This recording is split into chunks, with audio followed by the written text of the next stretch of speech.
Hello and welcome to TRIGGERnometry. I'm Francis Foster. I'm Konstantin Kisin. And this is a show for you if you're bored of people arguing on the internet over subjects they know nothing about.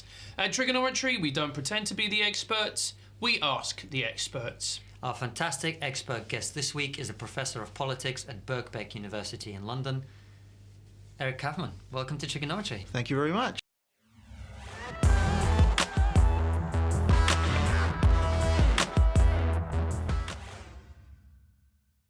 It's great to have you here. As always, before we get into the interview itself, tell our viewers and our listeners a little bit about who you are, how are you where you are, what's been your story? Well, my story, I have a very kind of cosmopolitan background to begin with. So I was kind of born in Hong Kong, grew up in Canada, moved to London. I've got Jewish, Chinese, Latino in my background. So I've got that very kind of international. Lived in Japan for 8 years.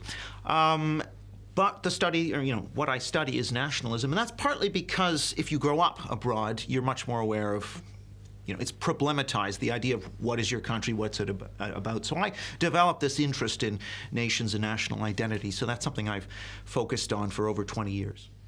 And you've got a book that's what we'll be talking about predominantly in this interview. It's called White Shift, which is coming out very soon.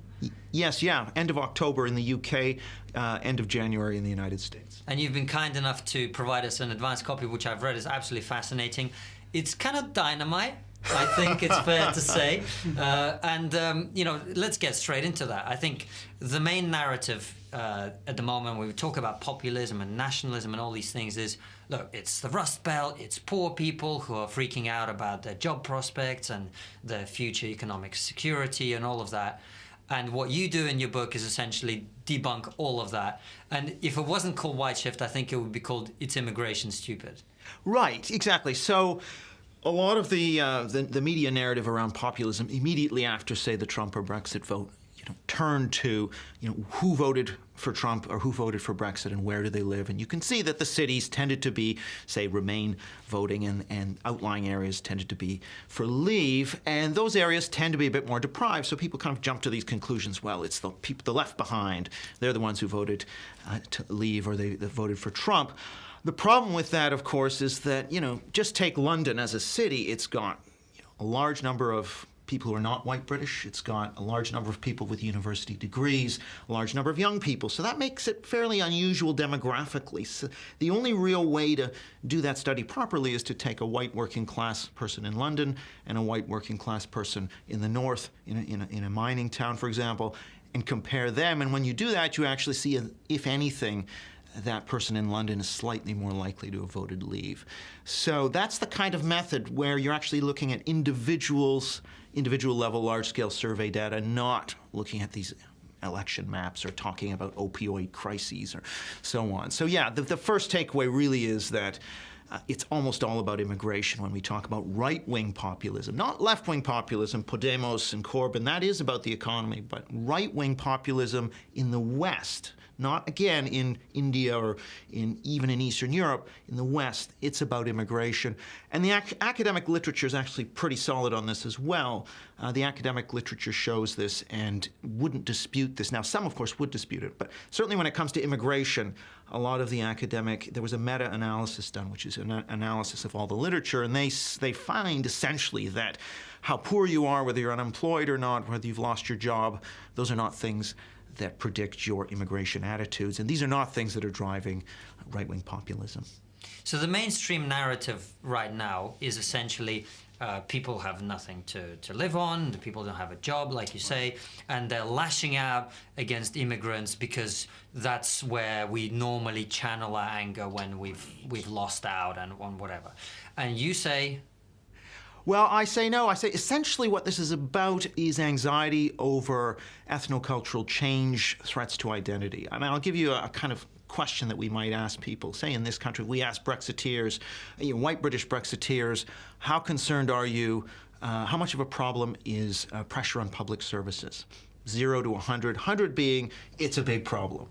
And people give it about a 40, Brexit Leave voters give it about a 47, 48 out of 100. And all you have to do is stick the word immigrants putting pressure on public services. So it's the same question, how much of a problem is pressure on public services, but it's immigrants putting just 2 words, pressure on public services. It goes from sort of 48 out of 100 to 70 out of 100. For Remainers, it's the reverse.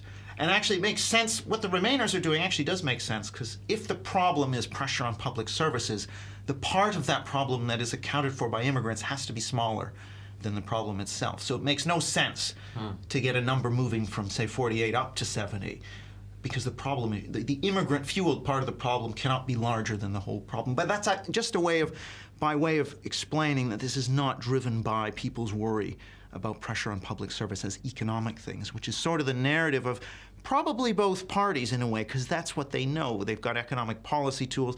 It's also safer because we can talk about, well, people are feeling pressure on material things, schools and hospitals, and that's why they're upset about immigration.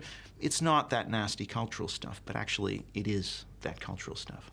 Well, let's break that down. When you say the nasty cultural stuff, right? What you're not? I've read your book very carefully, so you're not saying that the majority of the people who are on the populist right hate immigrants and they're racist, right? You're not saying that. I'm not saying that. No.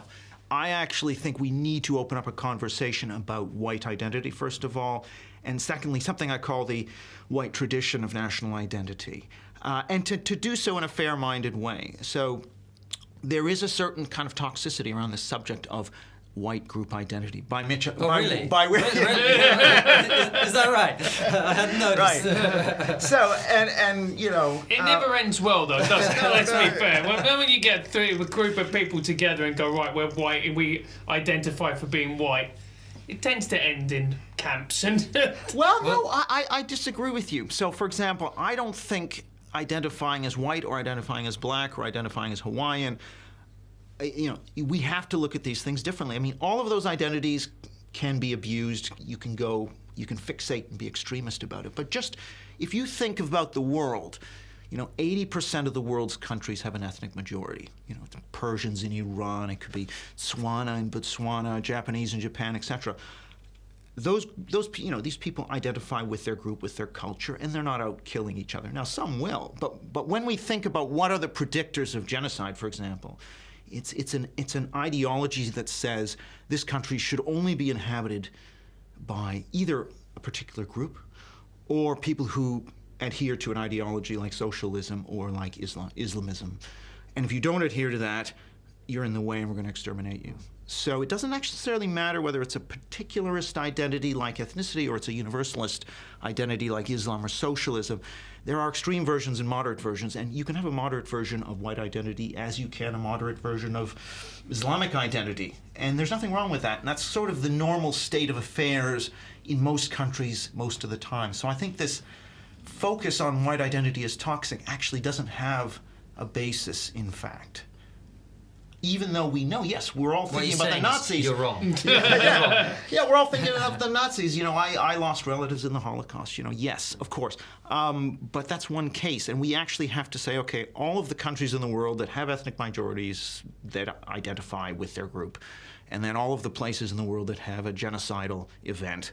And we have data sets, actually, where we can look at this question systematically, and we find, well, actually, you have to have a number of conditions in place, one of which is this exclusivist focus on identity. So it's not just saying, you know, we are Hindus in India, but it's, you know, everybody who isn't a Hindu is garbage and must be exterminated. That's a very different thing from just saying we identify as Hindu. So you can have moderate versions and extreme versions of any identity, whether it's a minority identity or a majority. So I really think, actually, we have to start to think about it being, you know, okay to express a moderate white identity, or what I mean by that is ethnic majority identity. Because again, 80% of the world's countries have these ethnic majority identities. If we try and say you can't have that, I actually think we are making things worse. If anything, I think that's the greater risk than if we say, okay, it can be expressed, but it's got to be done in a moderate way. Whereas what you would argue we've had is a blowback against excessive oppression of people's attempts to speak their mind about these issues, which result then in Trump and Brexit and all that. Yeah, so if you look at the Trump vote, for example, white identity is a major predictor of the Trump vote. The sense that whites are being discriminated against, which is largely not true if we think about economics and politics, where they're actually doing very well. But in terms of the high culture, in terms of the sense of not being able to express an identity, whereas other groups can on campus, which is something the far right then uses. So it uses something which is actually true, that there is this double standard in terms of majorities and minorities being able to express an identity, attachment to heritage. And then it builds, the anti-Semitism, the anti-Islam, and all this other stuff, layers that on top. So I actually think we're giving oxygen and ammunition to the far right by maintaining this double standard. Well, see, if you were, you established your oppression credentials early on. I have to do that. You absolutely have to. I shouldn't have to do that. No. Yeah. No, just for anyone who doesn't know us, right? I'm an immigrant, Francis' mother's an immigrant, Eric, you're an immigrant, and mixed race. Yes. We've got a few other tech guys in the room. They're all either immigrants or the descendants of immigrants, right? So, and the reason we do that is because they're cheaper. No, but... So we've established that, right? Because if we hadn't, that would be racist, right? Having this conversation, I mean, you are saying essentially white people need to be able to be proud of being white. Well, to be able to have to have an identity, there's a difference. So there's a social psychology literature going now 50, 60 years, and it's summarized in a paper by Marilyn Brewer, actually, 1999, that there is no correlation between hating an out-group and being attached to your in-group.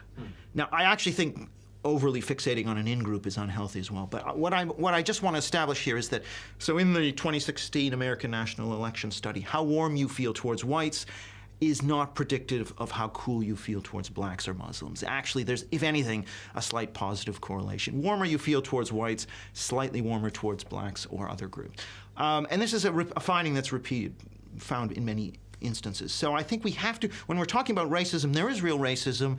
We have to stick to the definition, and we can't sort of let that definition creep and expand to encompass anything that especially the left doesn't like, whether that's nationalism, whether that's majority group identity, etc. That's been part of the problem, because as that definition has crept out and shut down debate, because when you say something's racist, you're saying it's disgusting, it's beyond the pale, so we can't talk about it. And what that does is it then pushes it off the agenda of mainstream politics. And that then, it's like saying we can't sell alcohol, so who's going to rush in and fill that gap? It's not going to be a mainstream party.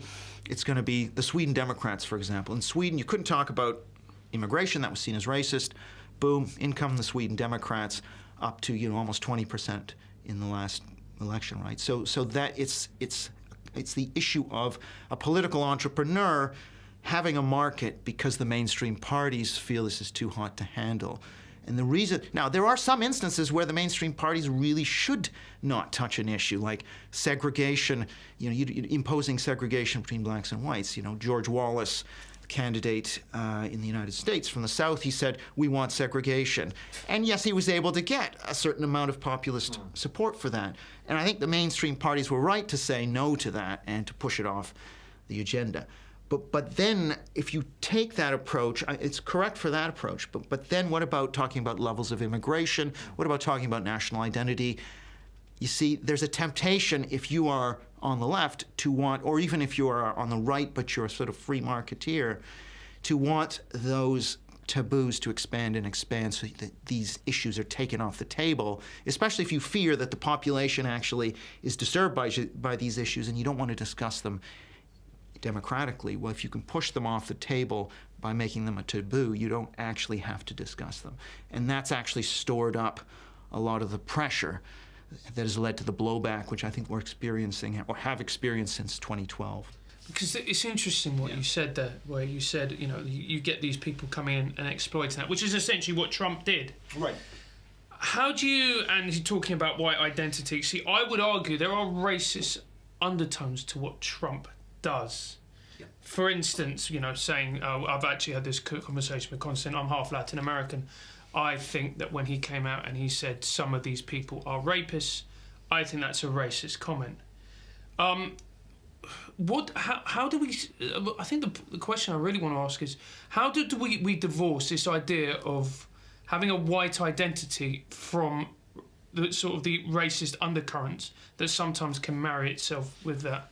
Absolutely. So I think you gave a really good example when Trump said Mexicans he's generalizing about a group and saying they're rapists. That is racism. Some of them or some of them are rapists. Yeah. I agree with you. That's a racist statement, okay?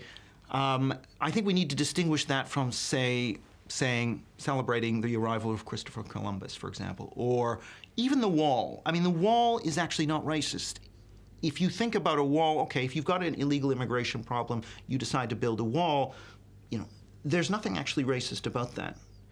However, when you point to a group like Muslims or Mexicans and you say something nasty or generalizing about them, that is racist. Because, again, it's that distinction, that, or as I'm using the term, it's a distinction between antipathy to an out-group and attachment to an in-group. If it's attachment to in-group, it can be racist only if that attachment leads you to, say, discriminate. If you're a lawyer and you're hiring lawyers and you discriminate in favor of whites, clearly people are not receiving equal treatment under the law, right? So sometimes attachment to your own group can lead to racist discrimination, but generally not. So I'm certainly allowing that there are instances where even if you don't hate another group, even if you just like your own group, you can still be racist by discriminating against other groups. But in general, I think that's not the case. And if we start to say that identity, identifying as ethnically English or white American is inherently racist, I think you actually piss off a lot of people. And if anything, you're giving fuel to populism. And in the book, one of the things you talk about is the polarization that's occurred within society in terms of attitudes to immigration between people who might be broadly seen centre or centre-right and the left and the liberals. Right. And you talk about the authoritarians and the conservatives and their different interests and priorities on the right and the liberals on the left. So can you tell our audience a little bit about how we're differently and how we view immigration differently? Right. So this is one of the keys in my book, is I don't use, say, class or age or any of these big demographics as key explanatory factors. I tend to focus on psychological makeup, and there's a number of interesting writers. Karen Stenner is one social psychologist, and there's a literature on that some people prefer order and stability, and other people prefer change, diversity, for example, difference. And those are preferences. It's a bit like, do you prefer to go on holiday the same place every year, or do you prefer to go to a different place every year? And these things are, to some extent, hereditary. Not entirely hereditary, but between kind of like a third and a half, depending on the disposition. So you've got people who really do like their habitual routine. They're not particularly exploratory. And there are a lot of these people, and there's actually nothing wrong with them. They just have a different taste. Now, so with diversity, what I would say is in a liberal society, we must tolerate diversity. So that to me is absolutely right, to insist that everybody must tolerate difference. But the second question becomes, well, do you prefer difference over more difference over less difference, or greater difference over homogeneity? And actually, that is a taste. It's different from toleration. It's preference, right? And if we actually look at where people move to residentially, there's very, very little difference between white liberals and white conservatives. They tend to gravitate to very white areas. Liberals talk a good game. Yeah. Right. So I mean, I'm not accusing liberals of anything. I'm just saying that. Well, okay. I'm kidding.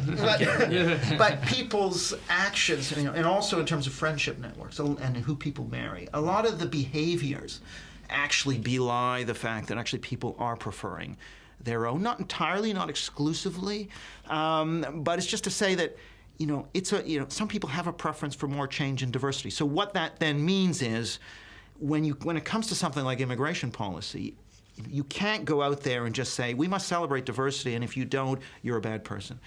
Because actually people are wired differently. Now, we don't want to necessarily go the other extreme and say diversity's bad. We don't, actually. But what we want to do is say there's differences in the population. We have to respect those differences to some extent. If you try and kind of push this idea that everyone must prefer diversity, it's a bit like saying everyone must prefer to go on holiday somewhere new each year. Actually, you're going to run up against a problem, which is that you're actually going to rankle people. And Stenner's work shows that, in fact, by pushing a diversity narrative, you're actually triggering a lot of these what are called authoritarians in the literature who prefer that order and stability. They react negatively to that message. So if you're actually going to diffuse that threat or diffuse what's driving populism, you need a different message, which might be one of saying, well, immigrants are coming, but they're assimilating, and things aren't changing that much. That would be more the kind of message that would work for people who like stability. But again, you don't want to say that to people who like change and diversity. So you've got to have different messages. It's just to say that there is nothing innately better about preferring difference and change to preferring stability. And this is one of the things, again, one of these fuzzy lines that people get wrong is they collapse the difference between tolerating difference, which we must in a liberal society, and preferring difference, which is what I would call, well, Isaiah Berlin, the liberal theorist, would call positive liberalism, where you're actually saying this is the ideal we want everybody to push towards. And that's when I think things get polarized, because if you're starting to push people towards something that they don't believe in, then you are actually going to polarize society. And I think that's one of the mistakes, actually, that progressives have made, is this assumption that if you don't love diversity, change, openness, that you must be a terrible person. I mean, you raised that point, and we were talking about sort of white indigenous cultures. I used to work a lot in the East End of London, and one thing that I noticed, like you said, a lot of them would be pro-Brexit or Leave voters, white working class. But what I also noticed as well is that there tended to be a sort of a resentment, because they would notice that people, so immigrants would be coming in, they'd be in an area for a period of time, and then they would move on. Whereas essentially the white population would remain in that area. Do you not think a lot of that is as well is that resentment, that they feel that they're not getting a good end of the deal, as it were? And what they want is a politician to come in, like Trump, and redress the balance. Well, it depends what you mean by a deal. I mean, in the Brexit vote, it is true that people who were poorer were somewhat more likely to vote Leave. So there's some truth to it in the Brexit vote, whereas in the Trump vote, there's almost zero evidence for that. What I would say is that it's true that there is some of that, but by far, a much more important question than whether people are deprived or are not being able to move would be something like, do you support the death penalty, or what's your views on immigration? These are much deeper questions in terms of getting at that cultural attitude. I mean, this is one of the reasons why education, having a degree or not, is so much more important for predicting the populist right voting than income. So you can be a wealthy plumber, for example, and you're very wealthy, you're very safe and secure, but because that educational qualification, getting a degree, is linked to certain kinds of worldviews and cultural attitudes, it's a much more powerful predictor of support for the populist right. So again, it's tapping a more cultural orientation rather than material orientations. And even when it comes to, for example, resenting politicians or the system, that too is not a predictor of populist right voting. So Brexiteers, voters for the Green Party, voters for the Labour Party, or especially for Corbyn, but there isn't really a difference when you ask questions like, decisions should be made by the people and not politicians, or Westminster politicians are remote. There are a number of these questions in the British election study which all show that this is not something that predicts support for Brexit. And I think we have to go, by the way, this is the other thing I talk about a lot in the book, is we really have to go to these large-scale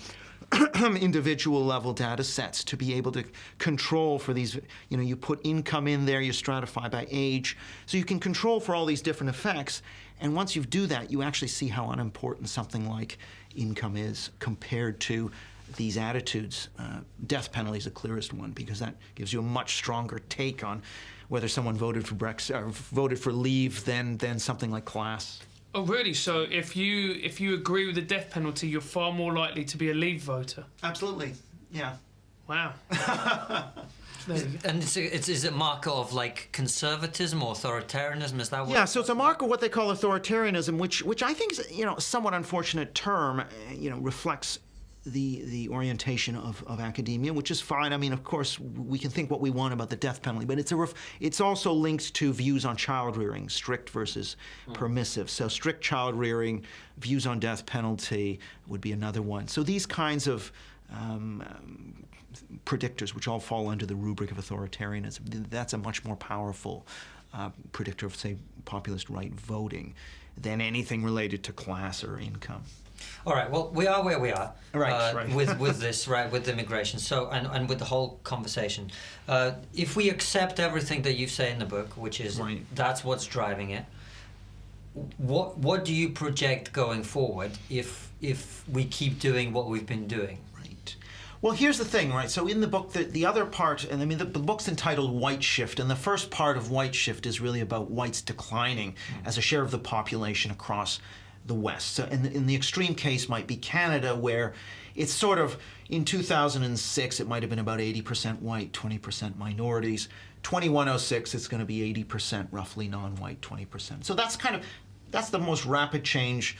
It won't be that quick in Britain. In Britain, it'll still be about 50% white by the end of the century, and in the U.S., it'll be somewhere in between. That's kind of White Shift 1, which is leading to this, a decline in security in the white population, which is fueling populism, making immigration such a key issue, and polarization. But if you actually go sort of 50 years beyond, so trailing that initial white decline is the second meaning of White Shift, which is what I'm arguing is going to happen, is that the white majorities are actually going to absorb large numbers of non-white groups, essentially through intermarriage, voluntary intermarriage. Already happening. So the fastest growing group is the mixed race group. And so if you just look at projections of the mixed race group in Britain, going way out, and of course, with all the caveats about these long-term projections, assuming that the rate of intermarriage remains the same, regardless of what happens to immigration levels, by the end of by the mid-century, it's only about 7% or so mixed race. By the end of the century, it's like almost 30%, and then 50 years later, it's like 75%. So you get this kind of exponential curve, simply because anyone who's mixed, a mixed race background, myself might be an example of that, a quarter Chinese. So anyone I marry, then my kids will be counted as mixed race.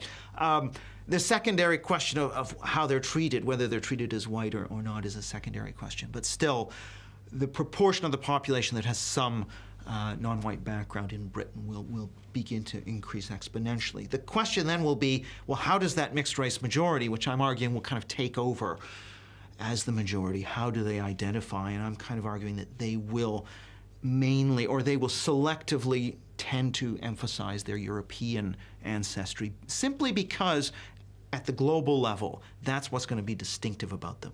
Whereas the non-European parts of the world, which will be economically much more powerful and also demographically much more powerful, I mean, there will be more of a sense of that is going to be the distinctiveness. But what it does, of course, mean is that, yes, the typical quote-unquote white person will be, will have darker features, will be more, look more like what we would call mixed race today. So that's kind of the very futuristic take on this. So the three of us are a good example of the future. That's what you're basically saying. Yeah.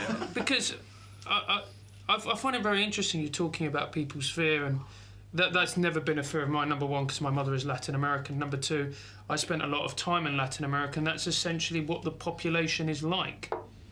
Yeah. Do you think that it's right is probably the wrong word to use for it, but do you understand why people have this fear that that we are going to become, in inverted commas, less white?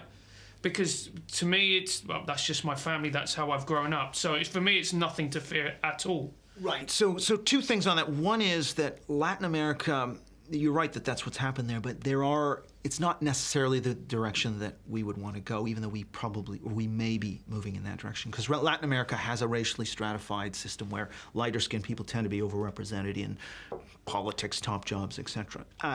More of a model, I think, are what you see with the Maori and the Hawaiians and Native Indians, where whether you are more or less purely Native Indian doesn't mean you're more or less, your class, your income, your opportunities aren't affected so much. I think you can have that kind of a society. So there are groups like in Central Asia, like the Turkmen or the Pashtun and these other groups where, you have people who look very white and you have people who look very South Asian, and that doesn't seem to be the basis for social stratification. So, I would hope we could avoid the Latin American model if possible, but the other thing we don't want to be like you, man. Right. Hey, look, I'm a quarter Costa Rican too. But no, the question about fear. No, I think we have to address that fear, because everybody. This is the point about white identity, and also what I call the white tradition of national identity, which is this idea that I'm attached to being American, let's say. America has a traditional ethnic composition, which is a white majority, a black minority, etc. Or Britain has a traditional ethnic composition, which is a white British majority and minorities. And conservatism, a lot of these things are conservatism rather than racism, being attached to ethno-traditions that tend to give a country part of its uniqueness. And so the people don't want to see those particularities erode. Or they want to see them erode more slowly, right? So there are many shades of gray. It's like, okay, I'm okay with a certain amount of change, but not rapid change. And all that nuance tends to be crushed out in an argument where it's either you're for openness or you're closed. Actually, a lot of people are in between. They're okay maybe with some change, but they want to slow it down. I mean, that's sort of where a lot of people are on the immigration question. So yeah, I think that's understandable. I don't think the fears, I'm not actually sure how much of this is fear as much as a sense of loss. One of the best questions for predicting immigration attitudes is things in America were better in the past. That kind of thing. But people are attached to the way things were when they were 20 years old. Growing up, they see, they don't. Another question would be, I don't recognize my country anymore. These sorts of things. And that's just tapping into that cultural conservatism, which I do think has to be distinguished from, I hate Latinos or I hate Muslims, which is a clearly very racist thing. So I think a lot of this is actually people's expression of a kind of conservatism. Now, the question is, what do you do with that? And part of what I'm saying is part of it is you have to listen to that and you have to say, okay, that's a valid, because some people are driven by culture, some are driven by economics. I mean, that's a valid concern. You're not going to get everything you want because we're a democracy, and some people want more immigration, and there's the economy, which needs immigrants, and so on. So we're going to come to an accommodation. And I actually think that would be better because people would feel, okay, I've been heard, I haven't been shouted down as a racist, but I can't have everything I want because we have to pay the pensions and so on, or some other reason. So I think you can actually get at those fears. And also the other thing is I think you need to have a vision for what's going to happen to the white majority. If you just say, you guys are going to shrink, we're going to get more diverse, celebrate that. It's just, it'll work for the more cosmopolitan-minded members of, and this is again down to psychology, some people like that change and they're going to embrace that, but for a significant chunk of the population, that's not going to wash. They're going to want some vision of where they're going. And partly that's why this idea of white shift is, okay, it is true that what I'm arguing here is that this mixed race group is essentially going to carry forth the memories, the myths, the history of this, what is currently the white group. If people can, if the white majorities can see something positive in that, then maybe they can say, okay, we've got a positive future too. No, we're not just yesterday's news. I think some way of giving them a future. Whereas if you just say, we're getting more diverse and that's great, I think that's going to further the kind of polarization that we're seeing. So it sounds like the prescription that you have is it would be reducing the levels of immigration while reassuring the white majority that immigrants who come here are going to integrate, they're going to become part of society, they will intermarry, and we all live happily ever after together. Yeah. So part of this is to say that, for the average person thinks the number of immigrants or the number of Muslims is 2 or 3 times higher than it actually is. Mm-hmm. So if we've got a problem the problem is that the narrative of change and diversity is dominant, and what we need more of is the narrative of actually, there's a lot of people intermarrying, and actually, all those European immigrants, their kids are identifying as white British, and they're being, essentially they're part of you. And the Afro-Caribbeans, half of them marry out, and the mixed race offspring marry mostly whites. And so there's a narrative of kind of melting and reducing the threat that actually they're joining you, and that in fact they're not so different. I mean, that's the kind of thing that you want to emphasize. So it's completely under the radar. All of that knowledge about how much voluntary assimilation is going on. Even Muslims, not so much in this country, but like in France, over half, I think it's about half of Algerians, French Algerians, marry outside the group. So a lot of French Muslims are actually secular, and they're marrying out, and nobody knows that. These are the kinds of things that need to be more widely known so that people actually can think, okay, it's not a case of we're just going to be outnumbered and threatened. So part of what I advocate is moving to a different style of political communication, especially for conservative whites. You have to have different messages. You can't go to minority groups and say, hey, you guys, you're being assimilated. Isn't that great? No. But that's okay. I mean, I think politicians do this all the time. I mean, they have slightly different messages. Right. And yeah. But, sorry, Francis, I just want to finish on that. But you would also, please correct me if I'm wrong, right. You also do say in the book that immigration levels need to come down. Well, yes. I'm not making a prescription. What I'm saying is that if the public is not comfortable with the rate of ethnic change and they're willing to pay the economic price, well, then the immigration numbers should come down. I'm saying that maybe when the majority gets comfortable with this idea that they're growing through assimilation, then maybe they'll relax a bit, and then maybe those numbers will come back up again. But one of the problems that I see, particularly with that left narrative that says this is, it's racist to be in favor of reducing immigration, especially reducing immigration because you're uncomfortable with the ethnocultural consequences. I mean, that is still essentially a taboo. I mean, even Steve Bannon, was interviewed when he had that interview with The Economist, and he was saying, I'm an economic nationalist, which is nonsense. Actually, if you look at the support base and what drives the Trump vote, it is not economic nationalism. It is essentially a sense of cultural loss. So because of that taboo over what I would call sort of this idea of casting ethno-traditional conservatism as racism, attachment to your own group if you're white as racism, because of that narrative, it prevents open discussion of this. And I actually think it makes things worse in many ways. I mean, I think the Brexit vote, for example, to some extent the Brexit vote was an outcome of people who are upset at immigration, more upset at non-European than European immigration, by the way. And if you actually look at the survey data on this, they couldn't actually express themselves. No politician could articulate that fear directly. So this kind of got diverted into punching the EU. Now, I'm not saying that there weren't grievances around the EU and Brussels being bureaucratic and remote and free movement and everything, but still, that was an acceptable narrative, is to hit the EU. And so it all, because their immigrants are white, we can go after that. We can claim they're putting pressure on services or they're competing for jobs and whatever. And actually the outcome of that might be quite negative for the British economy. That's one example. Another example is to say, okay, people are upset about immigration, it's because of pressure on public services. So if you are an immigrant, you have no access to public services, for 5 years, or whatever it is. So any attempt to tighten up, and all that just does is injure, an immigrant who wants to go to the hospital or wants to who needs maybe income support. So basically what you're saying is we're having a fake conversation. We're talking about the economy. We're right. talking about immigrants taking jobs or taking hospital beds, right. where really that isn't the core concern that's driving the populist right.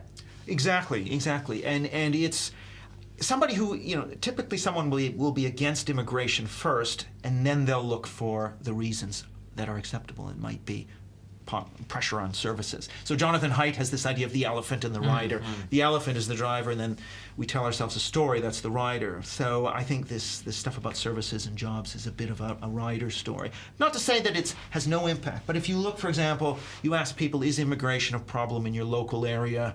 20% say it's a problem. Is it a problem nationally? 70%. Now, that kind of tells you that this is much more of a national level issue than it's not about local. Local concerns do matter in some cases. Boston, in Lincolnshire, or some of the Midwest United States towns that have had rapid increases in Hispanic population, then yes, you will always see this jump in support for populist right. But for most people, it's what's going on nationally that counts. Yeah. Because you were talking about, the worries about, for instance, Muslim immigration, all the rest of it. Isn't a lot of this based in aesthetics? I'll give you an example.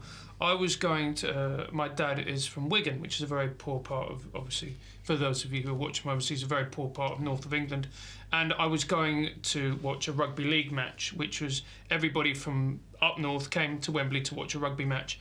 And the supporters were talking to me and they were going, I can't recognise London anymore. Before it used to be filled with Cockneys like you.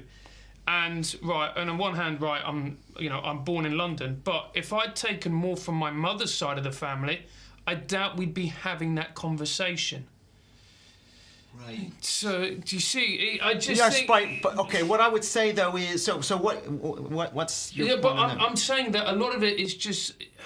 Isn't it a lot of it that just people see something completely different to them and recoil in fear, and it's almost an emotional response? Okay, so it depends. If they see people who are different and fear them or hate them, Yeah. then that's racism, and I think that's deplorable. Yeah. If what they're saying is, I was attached to London that had a certain character, and I feel a sense of loss, Yeah. I think that's very different. I don't think that is. I think that's just a conservatism. Yeah. And people should be able to express that sense of loss. And they should actually even be able to say, I don't want that to change as fast. You can imagine, you can see it. So we can look at, say, African Americans in Harlem or Black Britons in Brixton here in London. You know, let's say Brixton, and of course we know it's become a lot less black, become more white as hipsters and others are moving in. So you might be an Afro-Caribbean in Brixton saying, I miss the way Brixton used to be. And my view is, actually, that's just conservatism. That's not that you hate white people, right? So that's the kind of subtle differences that I think we need to talk about. But if you're saying, I hate those white people, then that's different. That then is so that's why I think we need to make these distinctions.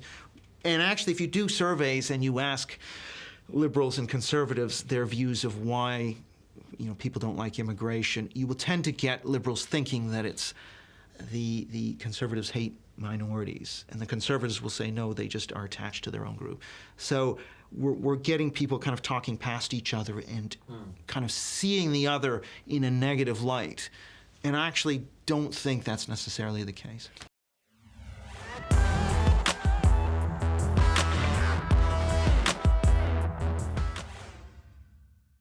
How do you think we got here, Eric? How did we get to this point where expressing those concerns that might be conservative about the way things used to be or things are changing too fast, when did that become racist?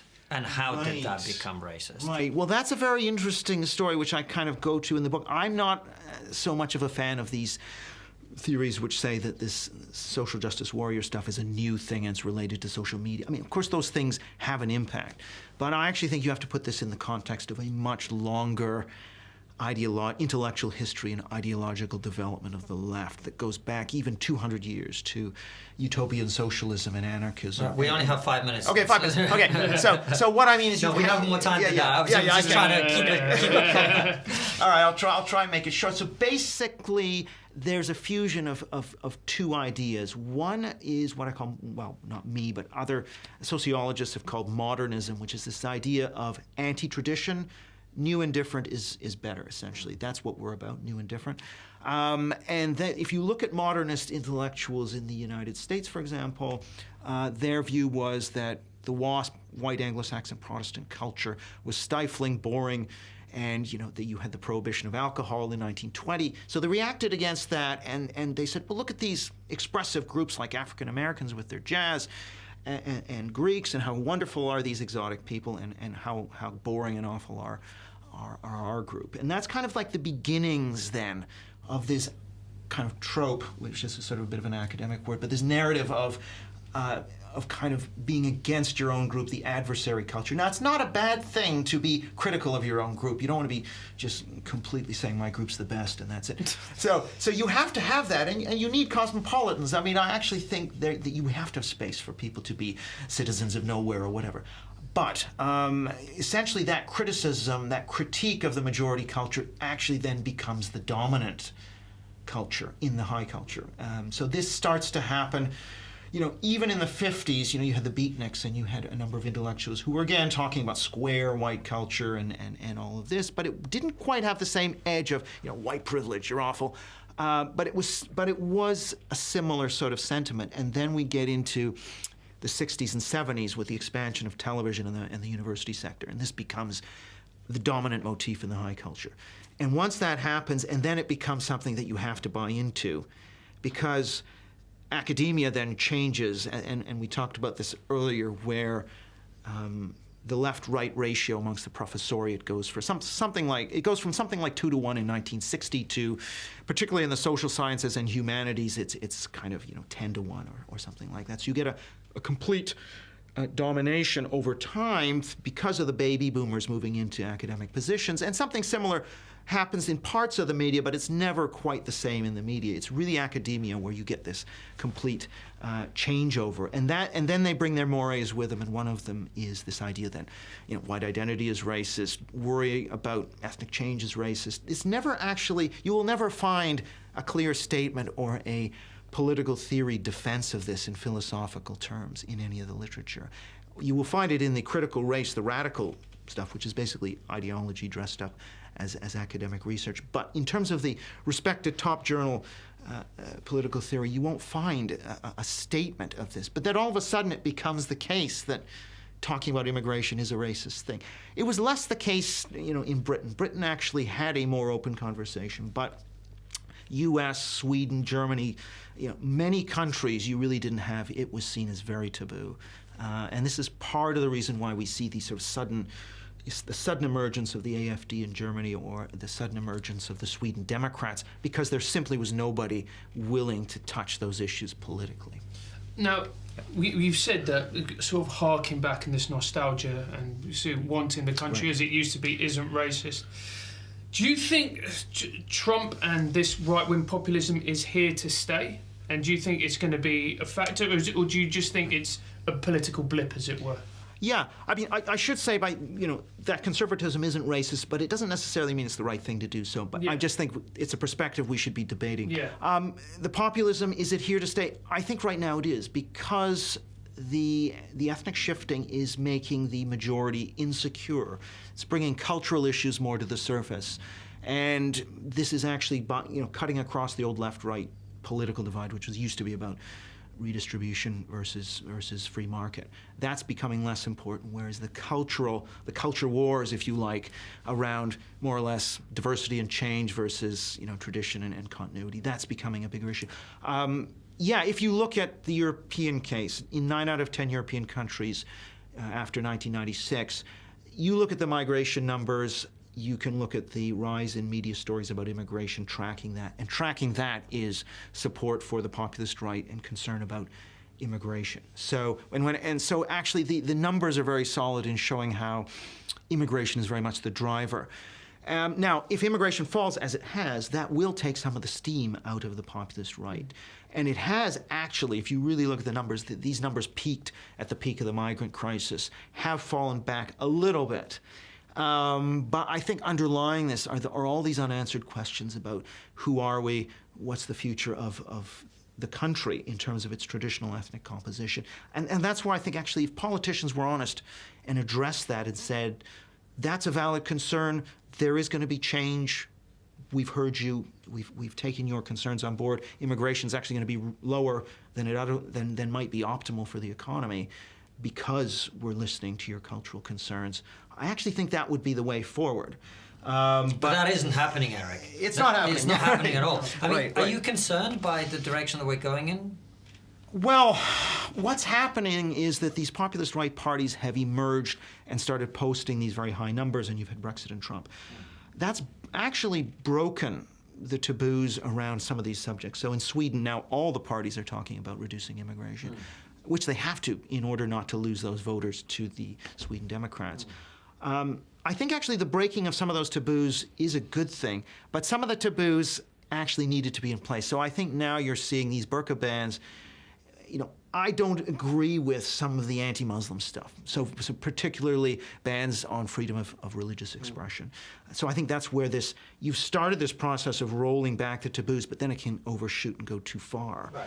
That's the risk. And maybe Poland and Hungary, we even see some of the results of that. So, but I think this is the risk when you don't address these problems, let them get out of control, then they take on a dynamic of their own. The politicians aren't, they're beginning to address it. I would say there's been an improvement in the sense that more countries are now willing to discuss levels of immigration, and that wasn't the case before. So maybe we'll get to a stage where the center parties will take over this issue and say, okay, we will keep the numbers, modest to what the population is comfortable with. Hasn't happened in Britain, though, so far, has it? Well, there's been a discussion about immigration in Britain. And of course, if you're part of the EU, obviously you can't control the numbers. But even the non-European numbers were quite high in Britain. So I do think it's partly happened in Britain. It's happened in Britain a lot more than in some other countries. So Britain was certainly having a more open conversation than Sweden or Germany. And I do think that, if the numbers continue to be higher than what people want, there will be pressure on the mainstream parties. The mainstream parties, I think, are somewhat responsive. I think they will pay attention to that issue. So it's not the case, it's not the same situation as Sweden prior to 2014, where they said, we're going to close our ears, and that's something we don't talk about. And that is a particularly bad situation. So I actually think the mainstream parties are learning, and and that's also on the left. The center left in a number of countries, Denmark would be one of them, are moving in that direction as well. But again, if there is a worry, I think it might be that the stigmatization of Muslims, which is something that is, I think, a toxic, bad thing. It's one thing to be against, to say that the burqa is doesn't allow a woman the right to express herself. I think that's fine to sort of make a cultural case for it, but to ban it legally, I think is problematic. Well, you're a real liberal in the traditional sense of the word. You believe in freedom. Well, it's absolutely fascinating. We're almost out of time.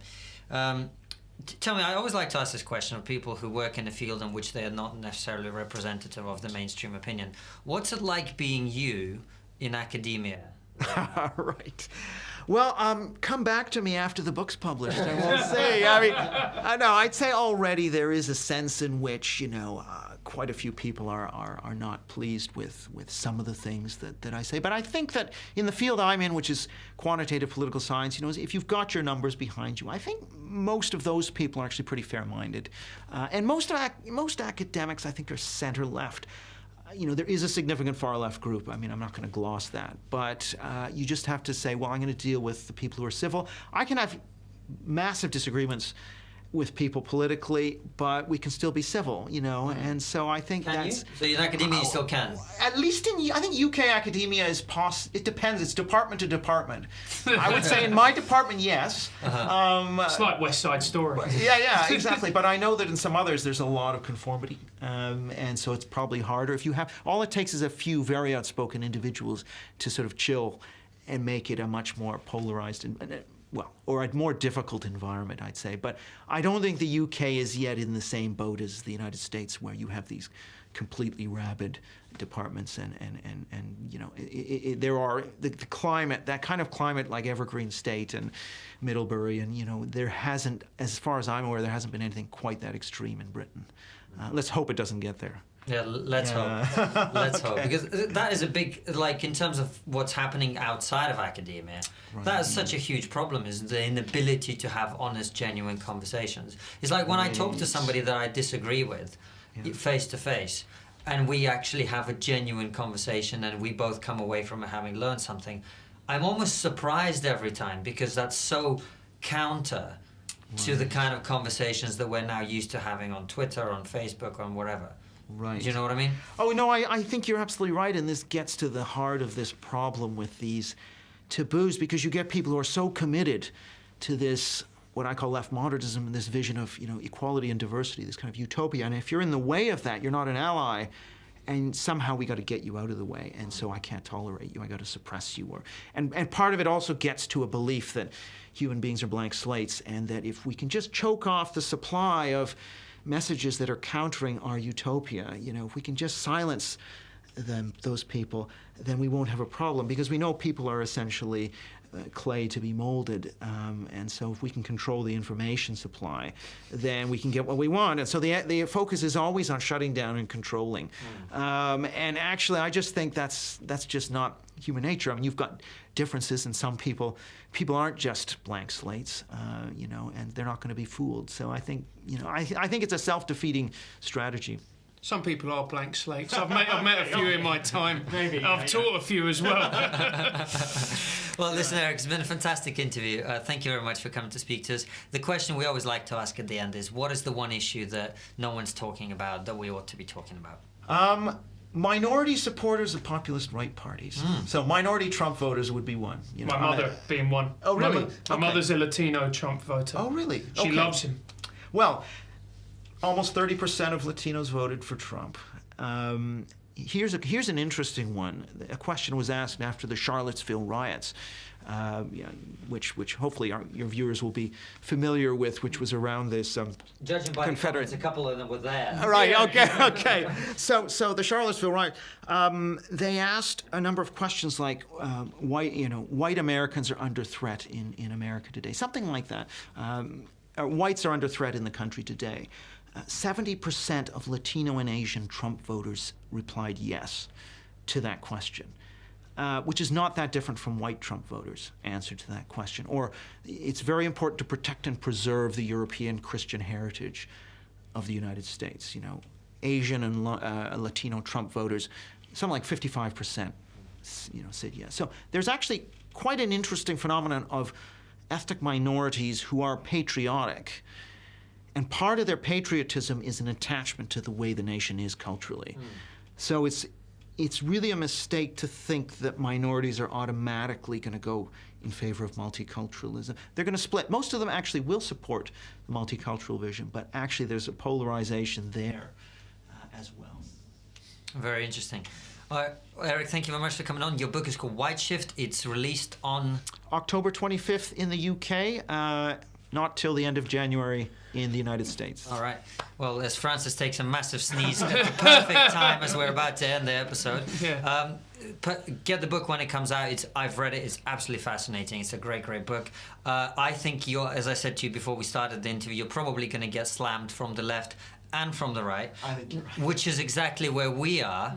And I think that probably means you're doing something correct. I was going to say doing something right, but you're doing something correctly, which is trying to be in the middle. Is what we try and do on the show. Is like, the right is going right, and the left has gone wherever it's gone crazy as well. And I think moderate people in the middle who are interested in truth and facts and evidence need to come together and have these conversations and try and make society more harmonious as we move forward. And I think that's, if people were to actually read your book instead of reading 3 sentences and getting annoyed about it, I think that's where it's headed. So thank you very much for coming and speak to us.